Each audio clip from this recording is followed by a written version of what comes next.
لذلك السياسة الوحيدة المرتبطة بالتشريع هو مفهوم الدولة ودورها. لا يمكن أن تكون هناك دولة إلا إذا كان هناك تشريع، وهذا التشريع تكون لها مؤسسات ديمقراطية تقوم بالإجراءات لكي تخلق هذا التشريع التي ستؤسس هذه الدولة وتحميها وتستعملها، ويصبح النص القانوني ملزم للجميع. هذه التشريعات كلها التي نملكها نحن الآن في المغرب، هل ستأخذنا إلى كأس العالم؟ لست أدري.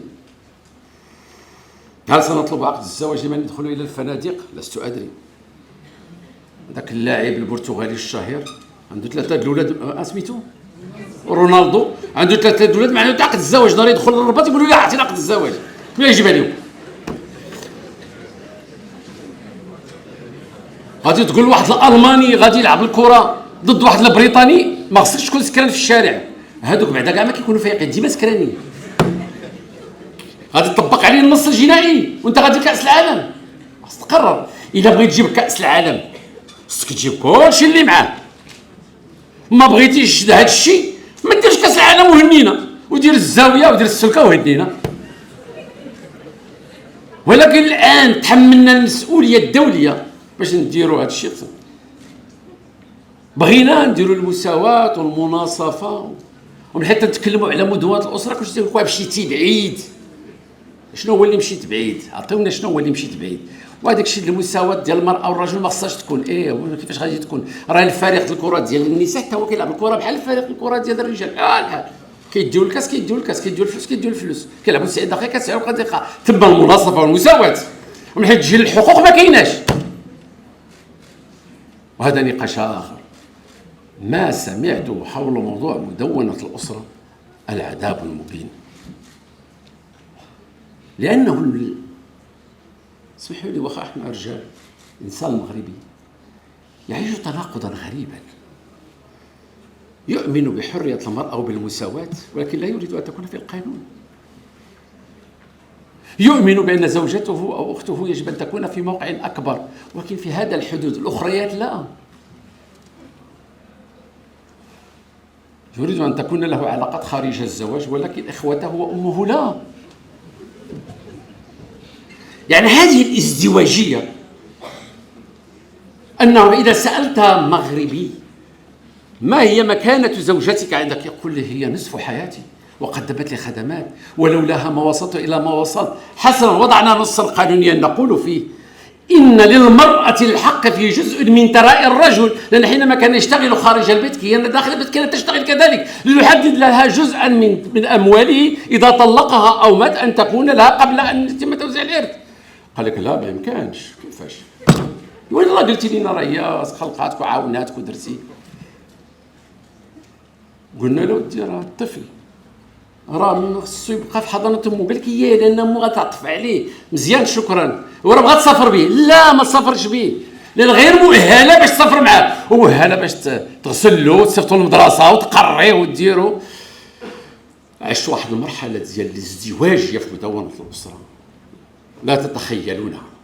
تقول لهم غير قولوا لنا دابا شنو بغيتوا، واش بغيتوا ديروا المناصفه والمساواه مع هذه المراه ولا لا؟ غير جاوبونا على هذا السؤال، غير جاوبونا على هذا السؤال. ونقول لكم السيد الرئيس، صدمت لما استقبلت وفدا عن احدى الجامعات وجاو تيقولوا لي سن الزواج في 16 سنه. صدمت وقلت لهم انتم الساده الجامعيين امتى كيشدوا الاجازه؟ قال لك 23 عام. قلت لهم على الاقل زواج القاصر في هذا البلد جريمة لا تغتفر. مكان الفتاة المدرسة وليس الزواج. لذلك سهرت في التشريع على هذا الموضوع ووضعناه في نص قانوني.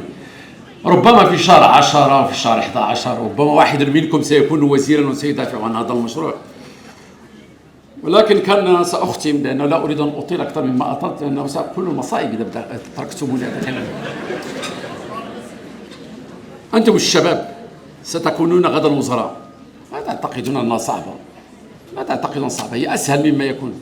واحد يقرأ يدرس يفرض نفسه يمارس السياسة سيصل في يوم من الأيام. ستجدون مصائب أكبر من الذين عيشوه الآن. حياة الناس الخاصة أهدرت أسرار الناس عرت، أسرار الناس تجدها في الفيسبوك. الشخص يجد صورته أو السيدة تجد صورتها وتتهم، وفي اليوم الموالي تبرأ وما زالت صورتها في الفيسبوك. لا يمكن أن يعيش الإنسان في حياته الحميمية لوحده. كنت أتمنى أن آتي قبل الفيسبوك، ولكن لحقني هذه المصيبة ولحقتني. لذلك سيأتي يوم وأقول في قانون الجنائي وضعنا نصوص صارمة في هذا الموضوع، ومعاقبة بالسجن بسنوات في حالة الإخلال بالحياة الخاصة للمواطنين أو المساس بالاحترام الواجب لهم، وضعناه في القانون الجنائي. وحينما سيصادق عليه في البرلمان وفي المؤسسات ستص عليكم أنتم الشباب أن تعيدوا النظر في تربيتكم وعلاقتكم مع الفيسبوك، لأنه ستصبح تتجولون في الشارع بالتليفون، وهو وسيلة من وسائل الجريمة، أداة للجريمة. ميديانايا، تحري، صدق، مهنية. باش يوصلكم جديد ميديانايا ما تنساوش الاشتراك، البارتاج وتفعيل الجرس. مرحبا وألف مرحبا.